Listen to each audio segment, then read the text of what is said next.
Hi, Jonathan. Am I disturbing you before I leave? No, not at all. Oh, great. Because I wanted to know whether or not my mom, I don't mean to be impatient, but I wanted to know whether or not my mom told you that I brought up that I wanted her to marry you. She did, actually. She told me that you suggested that she marry me. And she told me that she told you that she had a lot on her plate right now and she wasn't necessarily thinking about stuff like that. Which I don't take personal whatsoever. We're running a campaign. Oh, okay. Happy to hear that. I hope you can see that I mean everything that I say. You know, you wanted to trust me, and I do hope that I somewhat gained your trust. Just a little bit.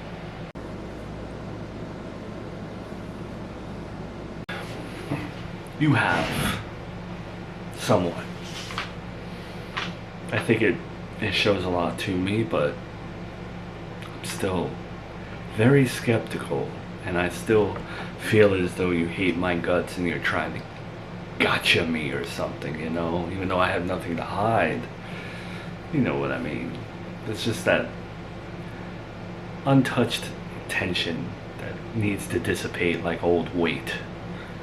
Well, I totally understand why you would be skeptical of me, and I now can confess to you that I was very skeptical of you coming into the family. But I've learned that you are very real and transparent. And I feel like, call me crazy, but maybe I can finally vent to you about how I really feel about some things that have gone on in this family. Okay? I'm intrigued. Can you promise to not tell my mom, though? I see you as someone that I can kind of like vent to. I can't do it to my brother. Miranda left. I have no one else, so... I'm listening. My ears are as open as they've ever been. Well, what I've tinkered with going back to therapy about, I don't know. I wasn't sad, or as sad, when my nephew died. I was actually quite relieved. Relieved? That is not a word that I expected to hear next to that topic. Yeah, because in many ways, I know this is terrible, Junior was like a burden. He took up so much of the family's drama. A lot of the family drama was because of him. A lot of my mom's sadness and a lot of my friend Miranda's heartache was because of him.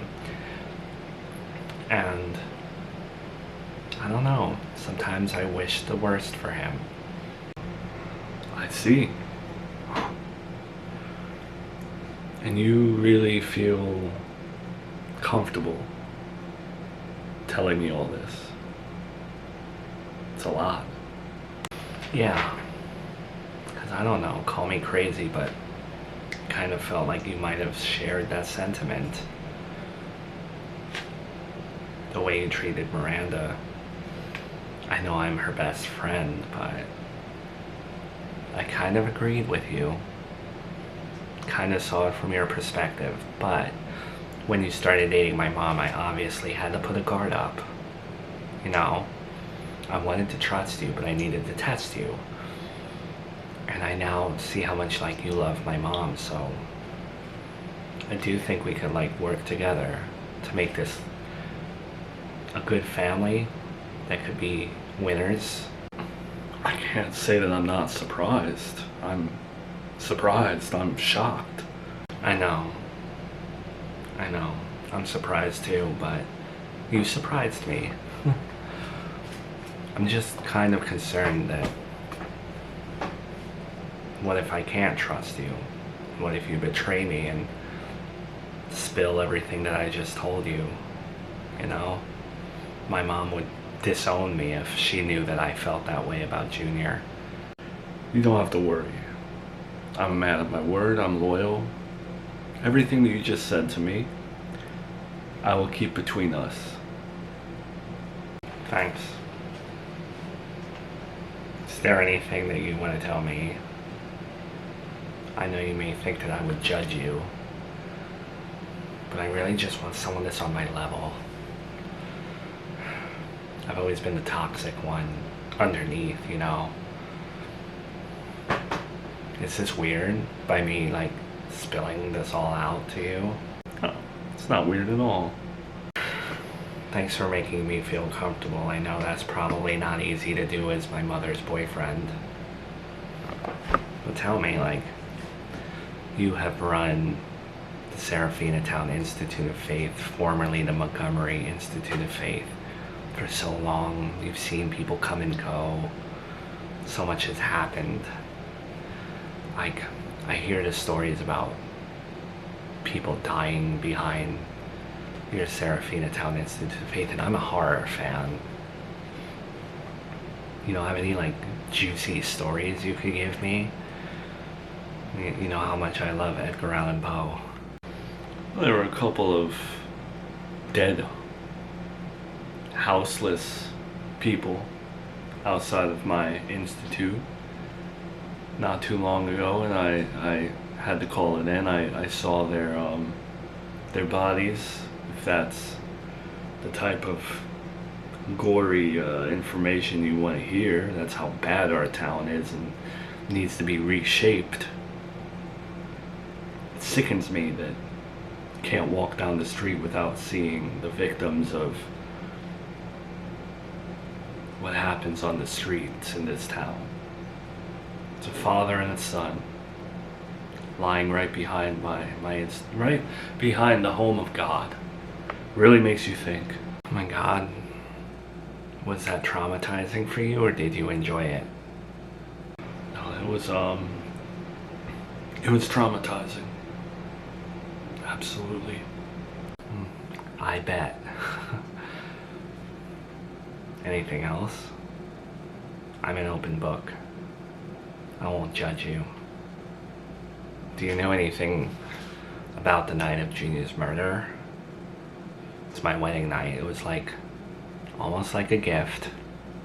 No, I know nothing. And if you think I'm falling for any of this, then you're the idiot in this room. Falling for what? I'm trying to, like, be real with someone for once. I never get to do that. You're trying to get me to give you information that I don't have because I didn't do anything wrong. And you're sitting here trying to get on my good side, getting me to confess to something that I didn't do. Or you're trying to incriminate me. I'm just reading the Serafina Town newspaper. That's it. You're so paranoid. Because that's not true at all. I was literally just trying to open up to you. What do I have to do to gain your trust? I already told my mom to marry you. I'll think about it. I'll think about what you can do more to gain my trust, because after today you did it first, but then you pushed it. I want to believe you, but I don't. So I'll let you know. I'll come up with something. Have a good day. I won't tell anyone about the corpses that you saw outside your church. Yes, I call it a church.